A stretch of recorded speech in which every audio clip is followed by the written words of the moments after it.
Ela é uma das cidades mais queridas de todos os brasileiros. Tem um jeitinho de Madrid, um jeitinho de Paris. A gente come muito bem aqui. A gente chega para cá em menos de 3 horas de voo e agora ela está barata, incrivelmente barata. Eu apresento para vocês nesse vídeo Mi Buenos Aires, querida.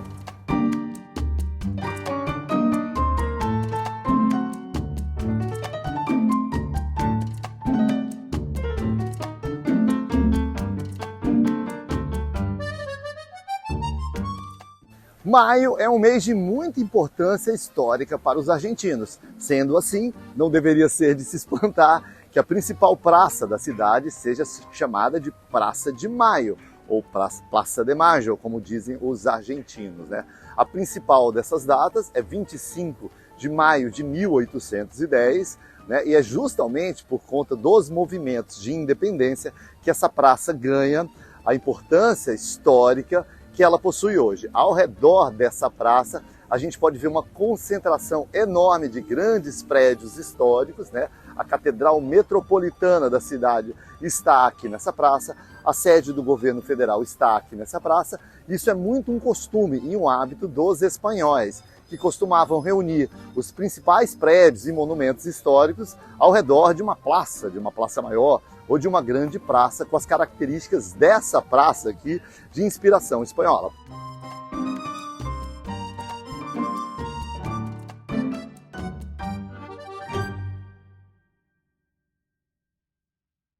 Além disso, vale a gente dizer que ela é a mais importante hoje da cidade, do ponto de vista histórico, arquitetônico, comercial, e também foi assim no passado. É meio que uma origem urbana da cidade aqui de Buenos Aires. Nessa praça ocorreram importantes movimentos históricos. É comum que os argentinos, que adoram protesto, a exemplo dos franceses, se reúnam aqui para fazer seus protestos, não é mesmo? Aqui teve a população se reuniu para protestar e para celebrar, né, a independência da coroa espanhola, que na época estava acuada, né, pelas tropas de Napoleão. Aqui também a gente tem manifestações populares e políticas. Aqui a gente tem um movimento super importante e famoso, que é o movimento das Mães de Maio, né? Aqui na Praça de Maio se reúnem mães que tiveram os filhos desaparecidos durante o regime da ditadura militar argentina, né? Nosotros solamente queremos saber dónde están nuestros hijos, vivos o muertos, pero queremos saber dónde están. Uma vez por semana, elas costumam, historicamente, desde 1977, elas costumavam vir aqui na praça reclamar uma documentação histórica, ou reclamar o desaparecimento de seus filhos durante a ditadura militar. No llores por mí, Argentina. Isso acontecia desde 1977, com a pandemia e a proibição de aglomerações públicas, esse movimento acabou perdendo força. De todo modo, é um ponto icônico, turístico, clássico, tradicional aqui de Buenos Aires e ao redor do qual se encontram importantes prédios, importantes monumentos e joias arquitetônicas da capital portenha, e que se chama portenho, o argentino se chama portenho, aliás, por causa da importante presença de portos através do Rio da Plata aqui na cidade.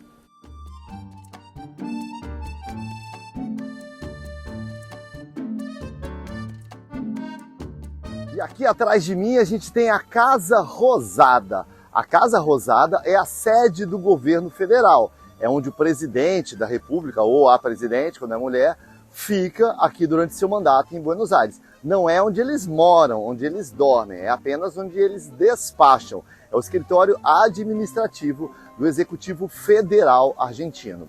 A Casa Rosada, né, ela tem esse nome por causa óbvia, né, da cor rosada que ela tem, da cor rósea, e disse que essa coloração foi escolhida porque na época em que esse prédio foi erguido, colorir um prédio, usar tintas coloridas seria muito caro, então a solução encontrada foi utilizar a cor mais comum e barata de todas, que era a cor branca, e misturá-la ao sangue de animais, de feiras livres, que eles podiam coletar sem custo adicional.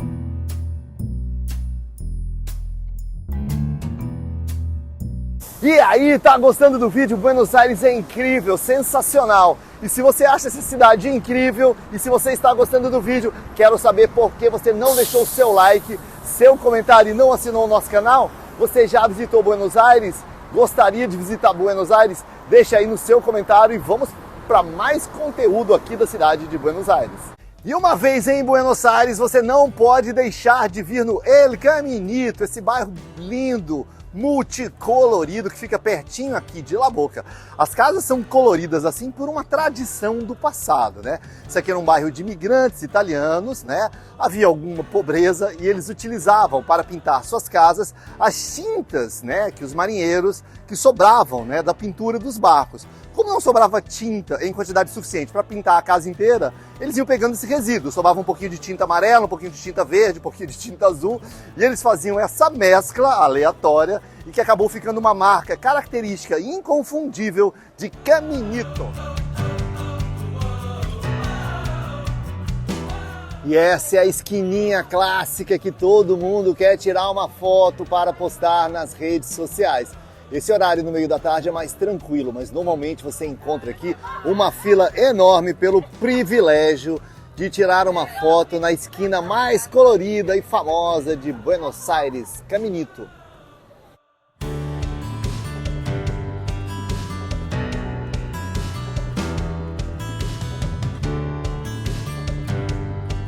Uma das comidas mais tradicionais aqui dos argentinos é o choripán, que nada mais é do que um pão com linguiça.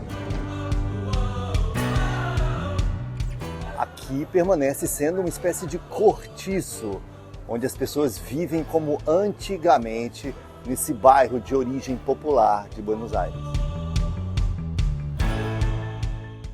É cortiço, né? Mas tem ar-condicionado split. Cortiço confortável, né?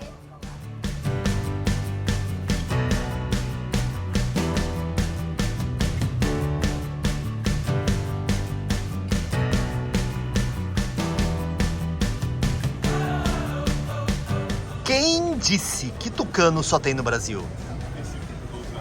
Tienen Caminito também.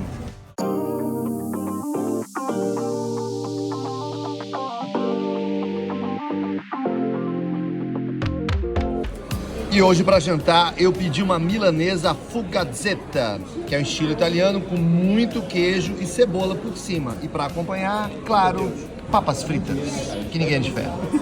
E os meus companheiros de viagem pediram uma parrilla, que é um monte de carne na chapa, olha só. Um dos bairros mais estilosos aqui de Buenos Aires é a Recoleta. E aqui, bem ao lado da Faculdade de Direito da UBA, Universidade de Buenos Aires, a gente tem aquele que é um dos principais pontos turísticos mais icônicos aqui de Buenos Aires, a Floralis genérica, ou uma flor genérica que designa e que representa e que homenageia todas as outras flores. Essa escultura de metal, ela tem 6 pétalas metálicas que representariam os 6 continentes. Mas como assim 6 continentes se a gente tem 5? É que na visão do artista, o 6º continente seria a Antártida. Então cada uma dessas 6 pétalas representaria um continente. Essa flor, né, metálica, ela foi construída, projetada em 2001 e instalada aqui em 2002. Originalmente ela abria e fechava conforme as horas do dia passavam. O que acontece é que com o vento isso acabou danificando uma das pétalas e hoje em dia ela fica permanentemente fechada na forma que a gente vê agora.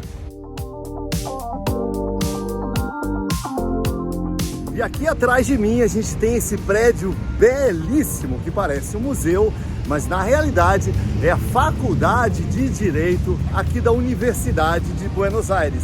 E olha que legal, ela é uma faculdade pública e os argentinos não precisam pagar para frequentar essa escola, não apenas bonita, mas de muita qualidade também. A pergunta que não quer calar, Buenos Aires está barata mesmo? Olha, essa história da Argentina ser barata ou cara é uma montanha-russa, né? Tem época em que ela fica barata, desvalorizada em relação à nossa moeda e os brasileiros invadem a Argentina. Tem até uma piada clássica que chamam Bariloche de Brasiloche, de tanto brasileiro que às vezes vai para lá. não é? E tem épocas que é o contrário, os argentinos invadem as praias brasileiras, você já deve ter visto isso. Então depende dessa balança. Atualmente, enquanto eu gravo esse vídeo, 2023, não é?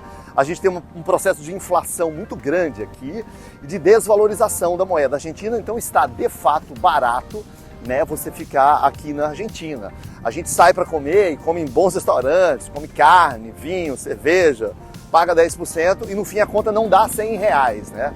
Ou seja, um restaurante equivalente no Brasil, de mesmo porte ou de mesma qualidade, comendo pratos do tipo, eu considero que ficaria pelo menos o dobro disso, considerando a mesma categoria de restaurante de prato. Então, atualmente, sobretudo comida e bebida, está sim muito barato comparado com o Brasil. Bom, comparado com o Brasil, se for comparar com capitais europeias ou com o Chile, que é mais caro que o Brasil, tal, realmente está muito vantajoso. O que não dá para afirmar é que isso seja uma régua que vai durar para sempre, porque as economias e moedas dos diferentes países, elas oscilam ao longo do tempo. Atualmente, em 2023, está super vantajoso sim você vir para a Argentina, comer e beber muito bem. E se você gosta de comprar com o jeito que está o câmbio aqui da Argentina, favorável para os brasileiros, comprar aqui em Buenos Aires pode ser sempre uma boa opção. E tem um lugar aqui que é tradicionalíssimo para turistas brasileiros, que se chama Calle Florida, ou Rua Florida, né? Ela é aqui muito tradicional, ela funciona aqui desde mais de meio século que as pessoas fazem compra aqui. É basicamente um calçadão repleto de lojas, livrarias, restaurantes, dos dois lados, né, desse calçadão. Preciso dizer para vocês que ela já tem um arzinho um pouquinho decadente. Eu sou sincero. Depois da pandemia, algumas lojas fecharam e não reabriram, mas ainda assim, como você está vendo, hoje é um sábado, no horário do almoço, ela continua repleta de argentinos e principalmente de brasileiros. E se você acha essa rua um calçadão ainda com vida, mas tem um pouquinho de decadência, eu vou mostrar para você um local que respira charme, elegância e sofisticação, aqui mesmo na Rua Florida. No final do século XIX, ou seja, antes de 1900, a gente tem aqui em Buenos Aires um grande empreendimento. É quando alguns empreendedores resolvem fundar uma espécie de filial do chiquésimo mercado de Bon Marché francês. É como se eles quisessem colocar uma cópia do que tinha lá em Paris, na França, o mercado da moda, alta costura, sofisticação, luxo, aqui em Buenos Aires. Esse projeto do Bon Marché francês versão argentina não deu muito certo e eles acabaram vendendo esse empreendimento para a companhia Ferrocarril de trens aqui da Argentina, né? Isso ficou desse modo, depois ficou um prédio sem função econômica, mas em 1992, depois que esse prédio já tinha sido considerado de interesse histórico, um patrimônio histórico da cidade de Buenos Aires, ela se transformou na Galeria Pacífico, um espaço lindo, fantástico. É como se fosse um shopping, só que um shopping situado, né, bem no coração, bem no centro da cidade, né? Então não é um shopping daqueles afastados que existem na maioria das capitais, né? É belíssimo, tem vitrais, murais, fonte. Então ele conjuga uma excelente seleção de lojas, é um shopping um pouco mais sofisticado, que contrasta um pouco aqui com o perfil mais popular aqui da Rua Florida, e é um belíssimo exemplar, né, da época rica, da época opulenta, de ouro, de Buenos Aires. Vale a pena uma visita. Se você está aqui na Calle Florida, na Rua Florida, não deixe de visitar as Galerias Pacífico, mesmo que você não compre nada, ou só faça um lanche, já que na média ela tem um mix de lojas um pouquinho mais sofisticado, mas é um passeio muito bonito, porque as Galerias Pacífico são realmente belíssimas.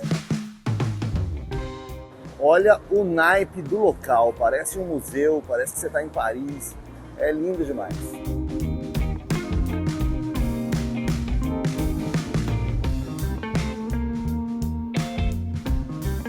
É uma coisa muito doida aqui na Galeria Pacífica, que eu já estou aqui uns 15 minutos e eu não consigo ouvir espanhol, eu só estou ouvindo português aqui.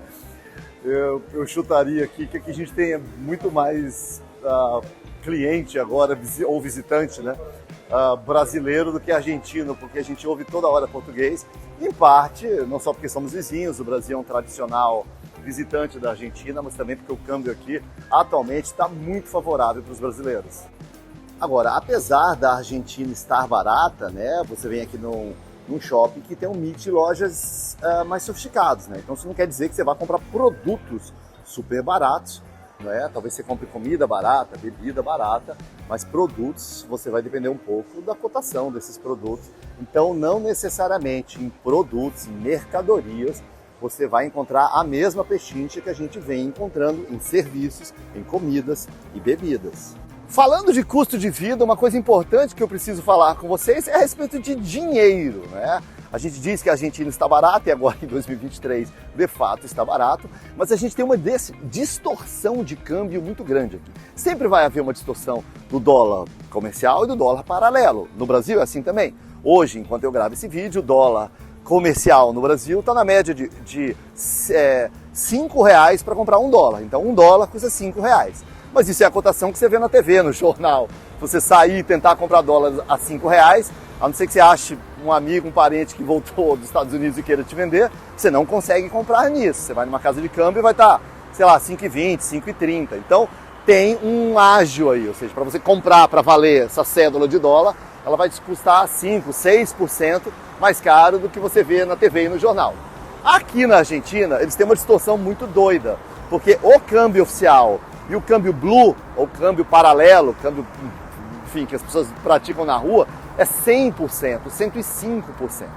Né? Então a taxa é o dobro. Então se você entrar numa casa de câmbio convencional, ela vai te oferecer hoje algo como R$1 compra 45 pesos. Algo em torno disso, e isso vai mudar muito ao longo dos dias, porque a inflação está disparada aqui. Mas vamos falar, R$1 compra 50 pesos. Se você for nas ruas ou comprar no paralelo, trocar esse dinheiro no paralelo, R$1 compra 90, 100 pesos. O mesmo com o dólar. O dólar oficial aqui nas casas de câmbio é $1 compra 230 pesos, algo como isso, né? E se for no câmbio blue paralelo, $1 compra quase 500 pesos, 470 pesos, quase o dobro, né? Ou seja, é muito mais vantajoso a gente comprar esse peso no paralelo, porque a nossa moeda, seja real, seja dólar ou euro, vale o dobro, né? O problema é que onde é que você troca esse câmbio paralelo, né? Se você andar nas ruas da cidade, sobretudo a Calle Florida, Rua Florida, que é lotada de brasileiros, ficam umas pessoas falando câmbio, troco câmbio, reales, e eles te levam para os negócios que chamam cuevas. Cuevas são cavernas, covas, né? E o que acontece? Há muitos relatos, são extraoficiais, é o fundo de uma lojinha, ele vai lá e troca, e a gente tem muitos relatos, a gente recebe muitos relatos que eles dão notas falsas para os estrangeiros. Como a gente não conhece muito bem a cédula, eles dariam notas falsas, então não se recomenda, apesar do câmbio ser bom, não se recomenda trocar nele. E aonde que eu consigo um câmbio alto, blue, sem correr riscos? Hoje, enquanto eu gravo esse vídeo, maio de 2023, o melhor local é o Western Union. É um banco que você faz cadastro, manda dinheiro do Brasil para cá e ele converte numa ótima taxa, uma taxa do câmbio paralelo. O problema é que como só tem esse banco, ficam filas enormes para você trocar dinheiro nele, entendeu? Então pode ser que você perca horas e horas, vai depender da sorte, pode ser que melhore isso, mas hoje você perde muitas horas lá. Agora, você consegue trocar num câmbio um pouquinho pior do que esse do Western Union, né? Você consegue trocar em restaurantes, em hotéis, na agência de viagem que te trouxe aqui, enfim. Então você acaba tendo outras alternativas de trocar esse dinheiro. Mas veja bem, se você hoje, que rege essa política de muita distorção entre o câmbio oficial e o paralelo, se você trocar esse dinheiro no aeroporto, no câmbio oficial, você vai perder metade da sua capacidade de compra. Então preste muita atenção nisso. Hoje, enquanto eu gravo esse vídeo, enquanto o governo argentino não resolver essa distorção, não vale a pena trocar seu real ou seu dólar nas casas de câmbio oficiais. Se você troca isso num restaurante, num hotel ou de alguém confiável, seu dinheiro vai duplicar, vai valer pelo menos o dobro. Então preste atenção nisso e, claro, consulte na época, porque esse vídeo vai ficar aqui no YouTube, pode ser que você assista 2 anos depois e tudo tenha cambiado. E aqui em Palermo existe um ícone, um clássico da gastronomia portenha, que é o Dom Júlio, logo ali atrás de mim. Ele já foi considerado o melhor restaurante de carnes do mundo, número 1 do mundo em carnes. Ele fica aqui em Palermo e normalmente tem uma fila enorme para entrar dele. As reservas para jantar quase sempre estão encerradas muitas semanas antes. Então, se você quer jantar no Dom Julio, é interessante que você faça alguma reserva com antecedência. Se você quer almoçar, é só ter tolerância e ficar nessa fila. E a fila é tão bacana à espera que eles servem champanhe de graça para você enquanto você espera a sua mesa ficar pronta. Apesar de ser o melhor restaurante de carnes do mundo, super famoso, super badalado e viver cheio, esse restaurante hoje, com a desvalorização da moeda argentina, está em patamares bastante aceitáveis.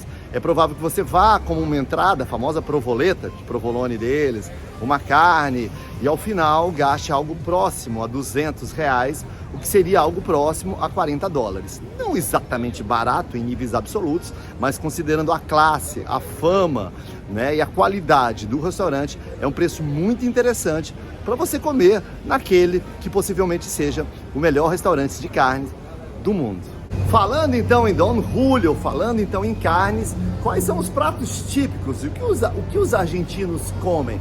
Bom, uma das coisas é óbvia, né? Eles comem muito churrasco, o churrasco argentino é famoso, mas é interessante que a gente faça algumas distinções. Em primeiro lugar, em relação ao modelo de servir, aqui não tem o churrasco do tipo rodízio, que alguém fica com espeto servindo eternamente até você morrer de comer. Aqui o modelo mais comum é o à la carte, né? Então você pede uma peça, um corte de carne, ele vem no seu prato, normalmente com batatas fritas. Arroz não é muito da cultura portenha dos argentinos, mas como vem muito brasileiro, você pode pedir uma porção extra de arroz, feijão, muito raro, não é? Ou então a parrilla. Parrilla é uma chapa quente, na qual vem normalmente diversos pedaços de carne. Linguiça, morcilla, que é uma espécie de linguiça de sangue, carne de porco, costela, enfim, de chouriço, não é? E o modelo rodízio é um modelo muito brasileiro, não tem aqui, né? E a outra coisa que você precisa saber são os cortes, né? O Brasil cultua muito a chamada picanha, mas aqui picanha não é um corte tradicional deles, é só um jeito de cortar a carne, né? E aqui o corte mais tradicional é o chamado bife de chouriço, que é como se fosse uma espécie de contrafilé. Mas e além de carnes, o que os argentinos comem?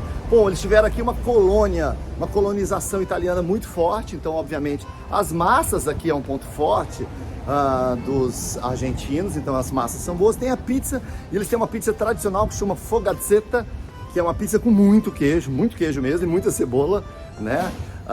Eles têm também as famosas empanadas, que são espécies de pastéis assados e normalmente recheados com carne, ou com queijo e cebola, ou com queijo e presunto. E as sobremesas também são muito típicas, né?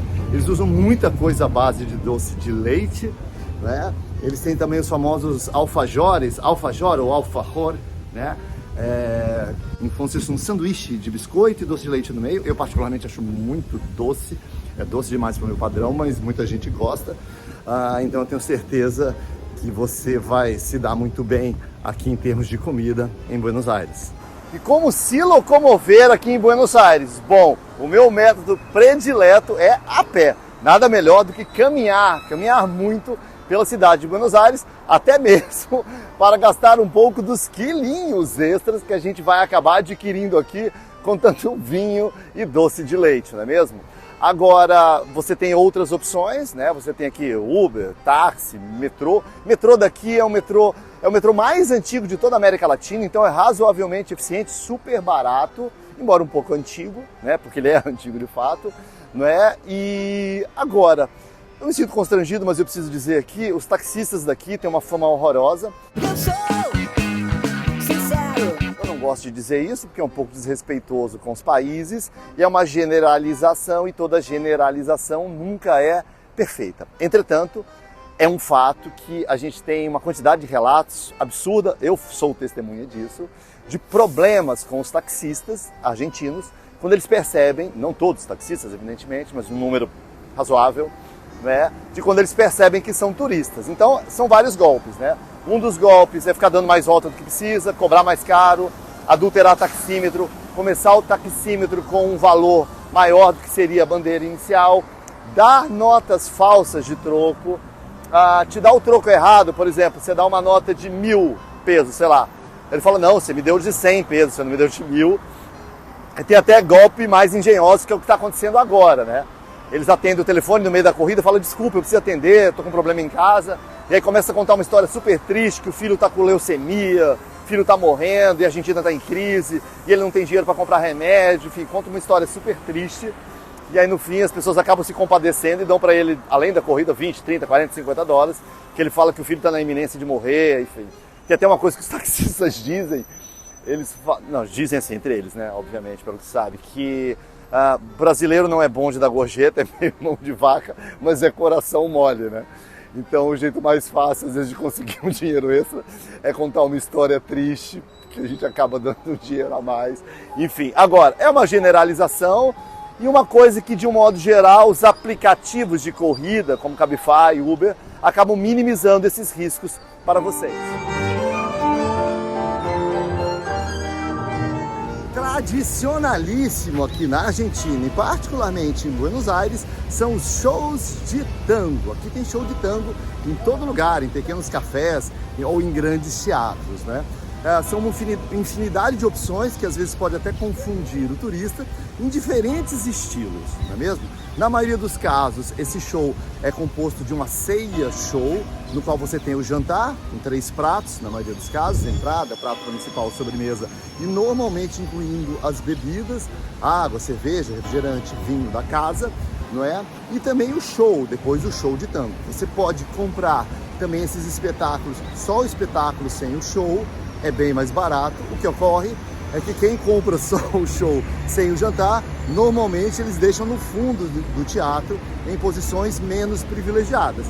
O jantar normalmente é bom, não é excepcional, é bom, é um pouco mais caro do que você jantaria em outras casas, mas é tradicional que você faça o combo completo, seja para ficar numa melhor localização no teatro, mais perto do palco, ou também para você ter a experiência completa de jantar e assistir ao show também. Dentre essas inúmeras opções, você tem desde os shows com grandes produções no estilo Broadway, teatros enormes, com muitos lugares, e shows meio pirotécnicos. Por exemplo, tem um show, acho que era o Senhor Tango, ele levava até um cavalo para cima do palco. Eu particularmente acho esses shows um pouco cafona. Eu sou sincero, para falar a verdade, mas isso é um gosto muito pessoal. Eu acho que às vezes eles exageram e erram na mão. Você tem shows menores, mais intimistas, em teatros pequenos. Então depende muito do seu gosto. Normalmente esses shows com jantar, custam acima dos 100 dólares. Você tem alguns bastante sofisticados que conseguem juntar a clássica tradição do tango e alguma sofisticação, como é o caso do tango rojo, tango vermelho. Eu particularmente gosto de shows intimistas, com espaços menores, onde você fica mais perto do palco. E tem alguma coisa de espetáculo, mas sem desvirtuar a natureza do tango tradicional. Eu particularmente gosto, por exemplo, dentre outros, que tem muito, eu gosto do tango rojo, eu gosto do El Querandí, que é um restaurante no centro da cidade, uma casa com mais de 100 anos, né? Acho que ele é de 1920, e bastante intimista, um show de muita qualidade, né? E você tem inúmeras opções. Agora, se você quiser dançar tango e não só assistir o tango, aí sim, você tem que ir nas milongas, que são espécies de casa, como se fosse uma gafieira, na qual você não apenas ouve tango, mas você também dança tango.